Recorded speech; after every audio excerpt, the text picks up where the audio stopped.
Hey everybody, and welcome to Epic Everyday, our weekday podcast for busy, stressed out Christians who want to do more than just live for the weekend. That's right.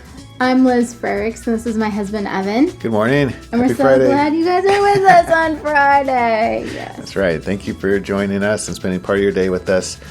And if this episode is interesting or helpful to you, please share it with a friend and spread the message of the CSCs.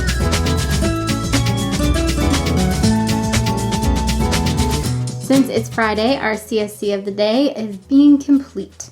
And complete kind of has three components. One is living here and now. So you're not stuck in the past or the future on the worry-regret spectrum. Another is not being fragmented. So you're not being somebody different at work and at home and at church. Like you're the same person all the time and you're using your whole self to engage with whatever is going on. And then the third one is dealing with what is actually happening. So we're not living in an alternate reality or living in denial. And this week we are talking about doubt. We've been reading James 1:5-8 this week. I'm just going to go ahead and read it now. It says, "If any of you lacks wisdom, he should ask God, who gives generously to all without finding fault, and it will be given to him. But when he asks, he must believe and not doubt, because he who doubts is like a wave of the sea blown and tossed by the wind. That man should not think he will receive anything from the Lord. He is a double-minded man, unstable in all he does."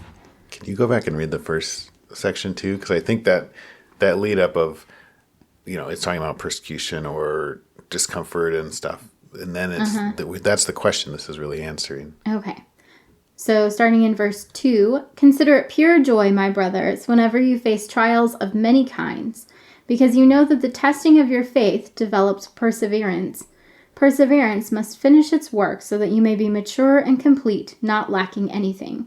Yeah. And then it goes into, if any of you lacks wisdom. Well, I think it's interesting to kind of read it flip-flopped like that too, because it may help us think about it a little bit more deeply. But yeah, I mean, we're going to talk about not being double-minded today. That was kind of the at the end of all that stuff, right? Is like this big goal of not being double-minded. It must be really important to God, and it's something that will really benefit us in our lives, evidently. But what is it really? If you're double-minded, don't expect to receive anything from God.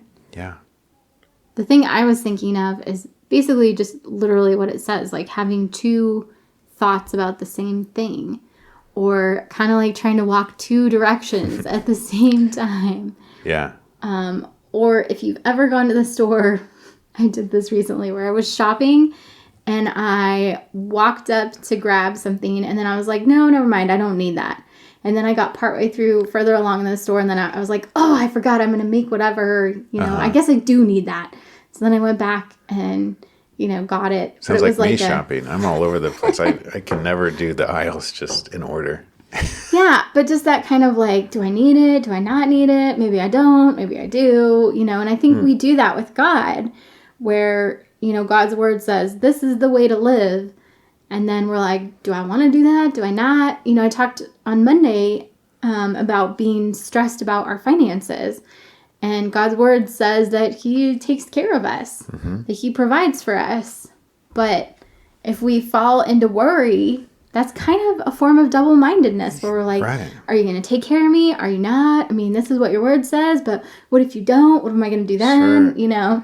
Yeah, I think there's a certain sense where double-mindedness is sort of natural, especially for a Christian. Like someone who's a non-Christian might have a single mind because it's not even something they're working on changing. Right. But for a Christian, we're constantly supposed to be growing in our faith. And the double mind shouldn't be like an equal, like an angel and a devil on either side of your shoulder. And they both have equal sway, but one is less of the whole and the other one is growing. Right. And that's appropriate. And I think that's why passages like this are in there, because this is, a struggle. And we go through the cycle over and over again. And as we grow in faith, coming to God and asking for more wisdom because we found some more stuff that we found out that maybe we don't have enough faith about, or we're not understanding completely. And then he's like, okay. And we start to go through that process. Right. But I think, like it says, if we don't believe God, we're not going to see him work. And Absolutely. So that means that, we're not going to move forward. It's just as difficult to move forward in our growth process without faith as it would be to try to walk north and south at the same time. Like, you never get anywhere if you walk north for 5 seconds, south for 5 seconds, north for 5 seconds, south for 5 seconds. Yeah, I think that's a guaranteed way to stay double-minded, is to not follow the instructions that we've been given and to not obey God and to pursue him in faith. Right. Well, and like we talked about earlier this week, faith is about our actions. It's not necessarily about our feelings. Yeah. Because sometimes we may feel a certain way, and as long as we decide to act that way and keep working on our heart issues, like, that's still faith. Yeah, it's tricky because being Christians and growing in faith a little bit and starting to see and understand that double mind, and then be like, okay, I'm going to work on that. If we see it and don't recognize it for what it is and decide to not do anything about it, then we are just growing in confusion and doubt, and we're kind of guaranteeing the double mind will stay around. Yeah, one of the reasons I wanted to talk about this today is because I feel like it fits so well with complete, because how we think about the world is how we act on it. And if we're not dealing with what's actually true, our lives will not, we'll make a mess of our lives pretty much. Just like if you're like, well, I can fly and I'm jumping off of this roof, like, it's not going to turn out well. No, everybody knows that doesn't turn out well, Right. And when we mentioned earlier in the week about being the best version of us, or our complete self, that's what God has in mind from the beginning, for us to be growing in faith and to not be double-minded. And that's his plan. And that's what he wants to happen for us. That's encouraging to me, that there's even some instructions to follow. And there's some, this obvious display of God's heart desire for me. Right. Is for me to lack nothing, like it says in the passage. And he's like, and here's how you get there. Yeah, it is pretty amazing. I think, too, a lot of our doubts are anchored in our baggage. Mm-hmm. The ways that we feel like God hasn't come through for us in the past, or the ways we've seen him not come through for somebody else. There's this great quote from Beth Moore out of her Living Beyond Yourself Bible study. It's on page 157. She says, "Today we uncover a very important truth. The degree of our faithfulness is the direct result of our regard for God's faithfulness." Yeah, so, and that's kind of what you were just saying. If we don't understand God's faithfulness to us, and kind of what I was just saying, his desire for us to be, for us to be the perfect version of ourselves that he had in mind when he even made us in the first place, for us to not think that he wants those things for us is to misunderstand his faithfulness. And then where's our faithfulness going to be? There's a relationship there. Right. And so we want to work through the baggage of our past. We want to recognize, at least for me, when I was working through, why do I have zero desire to be in a relationship with God? Well, I had some very specific things I could point to and be like, see, God failed me here. He failed somebody else here, these people that were close to me. And it was sin. I mean, it was places where people had sinned against someone else. Yeah, people let you down. Right. Yeah. And so when I looked at that and recognized, wait a minute, that's, yes, God designed us with free will. But when you look at how Jesus handles sin and, some of the passages about harming children and how it's better for that person to have a millstone tied around their neck and for them to be thrown into the sea. Like, God is serious about how sin affects people. Right. He's passionate about it. And so when we recognize that he is not the one that's like ordaining sexual abuse or ordaining physical abuse, like, he doesn't ordain those things. It's part of his ultimate plan to give us free will, and people sin.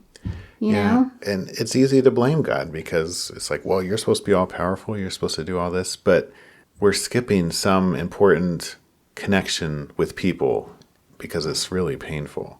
Right. And then we can direct our anger at God. And sometimes, that's an okay place to start. But God's character is more like you just described, where he's sad and upset about it too, and he wants there to be healing there, and he's willing to provide it. Right, yeah. I mean, evil does not last forever. It has a finite life.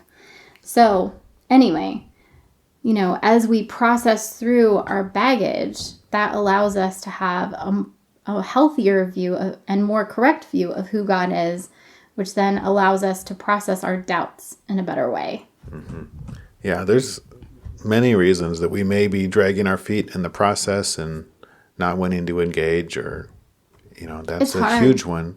Yeah. It takes a lot of work. Right. It's so worth it, but it's hard. That's right. We've got to engage in the process that God's laid out before us and trust that there's wisdom there and there's love there, and that's the right thing to do. And we've found that it is, actually. Imagine that. Yes. We've tested it in our lives and have definitely proven it. It's pretty amazing. As always, pick whether today is going to be awesome or not. All you Friday people, I'm sure you're definitely convinced today is going to be awesome because it's a Friday. But, look for the good things today and throughout the rest of your week. Yeah. We love you guys, and we are praying for you. Thanks to everybody that's been listening to the show and sharing the show. We really appreciate it. If you have found this episode helpful, please do share it.